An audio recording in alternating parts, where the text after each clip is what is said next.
In 1942, Albert Camus wrote a book called The Myth of Sisyphus, describing how this tragic character was a good metaphor for the existence that we humans must face.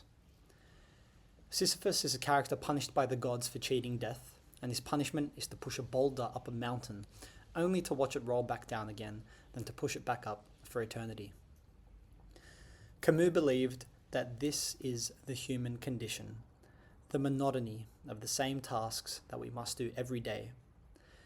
And when we recognize the absurdity of this repeated existence that we have, the only thing to do is to rebel against the monotony, to revolt and to make the most of this absurd task. And if we do this, we can still have a life worth living.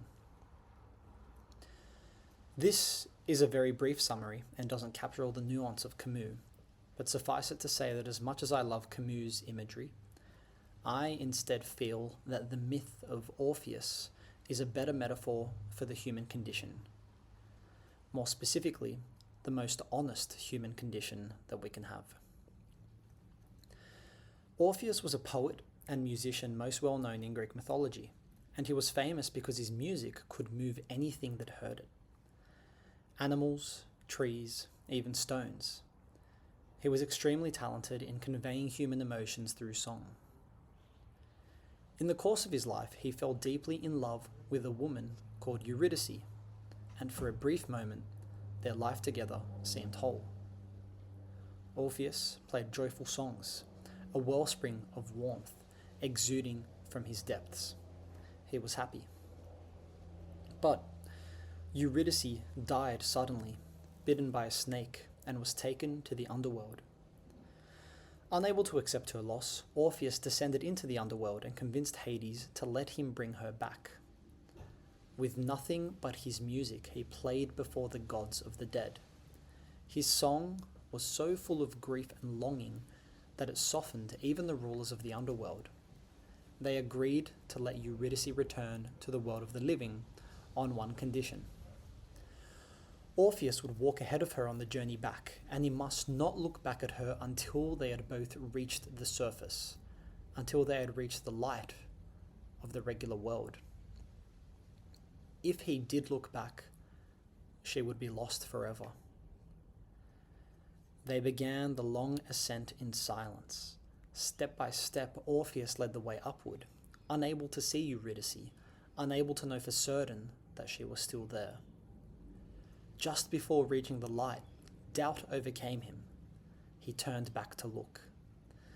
And in that moment, Eurydice vanished, returning to the underworld forever, the glimmer of hope destroyed. Orpheus emerged from the cave alone, carrying only his loss, his music, and the knowledge that what he loved most could not be brought back into the light. Perhaps part of the reason he looked back is because he loved her so deeply that it skewed his judgment. Perhaps he looks back because he cares. Perhaps it is because it is in his nature to look, and perhaps the gods knew that. The gods granted him his request, knowing that it is man's nature to lose what he has, and that the honest man will struggle to have faith, perhaps knowing deep down, as we all do, that what is lost is truly gone, and that one who is honest will look in order to truly know. And perhaps no matter what Orpheus did or what Orpheus believed, Eurydice was never returning. In my view, the story of Orpheus and his loss captures the human condition, and more specifically, it captures the condition of being an epistemically honest person. Orpheus is the everyday human, and the death of Eurydice is the death of everyday certainty, of a naive understanding of life. It is man's confrontation with the absurd condition of his existence. The recognition of suffering, impermanence, death, violence, the absence of objective meaning. Once a person has peered behind the thin veil of certainty and has seen these things, he loses the grounding he once thought he had. Eurydice's death is a metaphor for the first great rupture that most humans experience. It is the collapse of security and naive metaphysical certainty, the loss of childhood presence and faith, where life was lived rather than examined. After this experience and this realization, he's left feeling unsettled, confused, and grieving the loss of what he thought that he once had and would be able to get back. This rupture shakes the foundation of naive belief, forcing a confrontation with the void beneath. This is the primary experience of an existential awakening or crisis, that one is able to observe the train tracks of life and to observe that there really is nothing special about them, that we have created them and that they aren't permanent, they corrode, and that there's nothing special about them. Now, once Orpheus and our everyday human has come into contact with this absurd condition, what happens next depends on the person. Some will descend into the underworld like Orpheus. This is the domain of meaning-making, sense-making, truth-making after loss. These individuals will look through philosophies, psychologies, spiritualities, religions, sciences to find the answers to the questions they have, to find the antidote to the pain in their heart. Some may refuse the search. Some may stay out in the light, innocent and unwilling to further explore the nature of what's going on. And these people will come and will go without having examined their condition. And perhaps there is some wisdom in this, to live with unexamined inherited meanings and to never truly confront the loss and what this means. Orpheus descends into the underworld because he must. He's the prototype of the seeker, he who seeks to understand.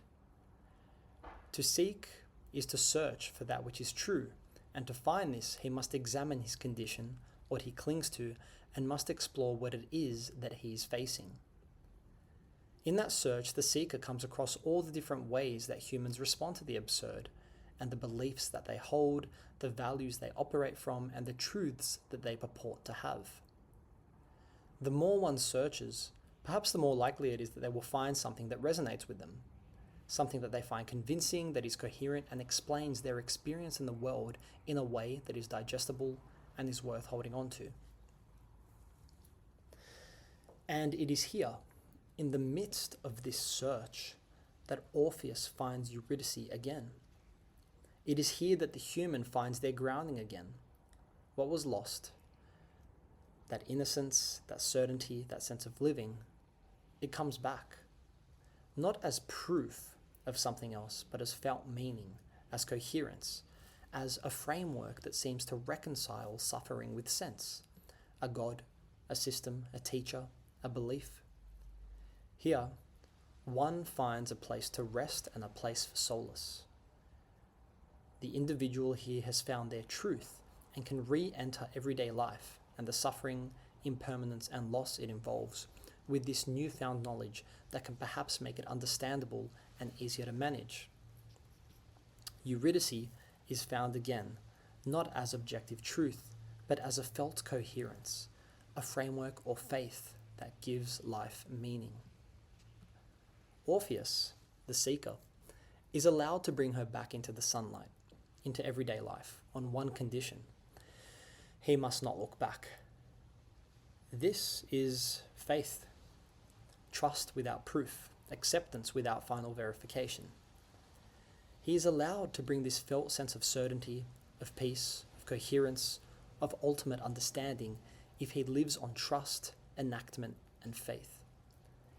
If he has faith and trusts what he has learned, taking that leap, he will allow his meaning to function without verification. This is the offer. Some individuals call the bluff of the gods. I believe that these are the nihilists and pessimists. They refuse to believe that there is hope, an antidote, a solution, and choose to remain in that underworld without clinging to any framework except that which is shrouded in despair and hopelessness. They deny the offer and cling to the perspective that in the face of loss, of impermanence, of grief and of pain, that nothing matters anymore. Some individuals return to their everyday life without looking back for Eurydice. They believe that they take their Eurydice wherever they go, confident in what they believe, in their experience, and that the framework they operate by is coherent and worth staying within. But I suspect that the truth of this situation is that the individual never leaves the underworld. They remain chained to the only place where Eurydice can be found, within a framework. This is the individual who takes the leap of faith and relinquishes their epistemic humility, leaping into metaphysical certainty to escape the discomfort of not knowing. This individual isn't able to take their beliefs out into the light because if they did, they would see that it is empty. Those who don't look back believe that they carry Eurydice with them, but truly they remain bound to the underworld, to their framework, which cannot withstand the light of scrutiny. The most honest individuals, in an epistemic sense, like Orpheus in the myth as it is written, they look back for Eurydice. He doesn't look back because he's weak, but because he is sincere. He rejects faith in anything ultimate. He looks back because it is his condition, his nature, his attempt to be authentic. To refuse scrutiny would be self-betrayal. He rejects faith in absolute certainty and accepts the emptiness revealed by honest scrutiny. He sees that certainty cannot survive being objectified. It dissolves in the light of lucidity. There was nothing else that Orpheus could have done in this situation. He is a symbol for the most honest of us all. And when he looks back, he sees what anyone would see when they look closely enough. Not deception, but emptiness. The certainty can't survive being turned into an object of inspection. The guarantee dissolves. Eurydice cannot exist again outside of the underworld, just like certainty can't exist outside of some framework which is ultimately unjustifiable. Eurydice can only exist in the underworld. She belongs to the underworld, the realm of unprovability. She vanishes when he looks back, not because she was never real, but because meaning can't be permanently possessed, secured, or proven. And when we look closely, we will always see that. In this acceptance of emptiness, there is a sense of tragic freedom, freedom from illusion, and the freedom to live without foundation. Regardless, the story is written. Orpheus returns to the light and realizes his loss. He tries to return with what he found, but realizes it isn't really there. What remains is grief. But it isn't only grief, it is also his music and his expression. It is the relationships that remain, the honoring of his relationship with Eurydice, and the compassion for others, understanding that the pain they would have to experience without being in the underworld is near unbearable, so they may cling to what they have. And it also becomes clear and makes more sense why the great psychologies and spiritualities point to the wisdom of children, beacons of a purer presence who live outside the cave. They are untouched by the need for metaphysical certainty and are fully immersed in the immediacy of experience. And as Jesus says, we must become like children to enter the kingdom of heaven. And here we learn from Orpheus that we can't have what we so desperately seek. Perhaps it is in the letting go of this desperation and of this seeking that we truly become free and like children again. The honest man recognizes and acknowledges that we must live without what we seek. All we are left with, in the absence of certainty and permanence, is response and expression. It is presence without guarantees, and living without foundations but with care. This to me is the human condition. Not having truth, steering away from illusion, and living without final verification or foundation.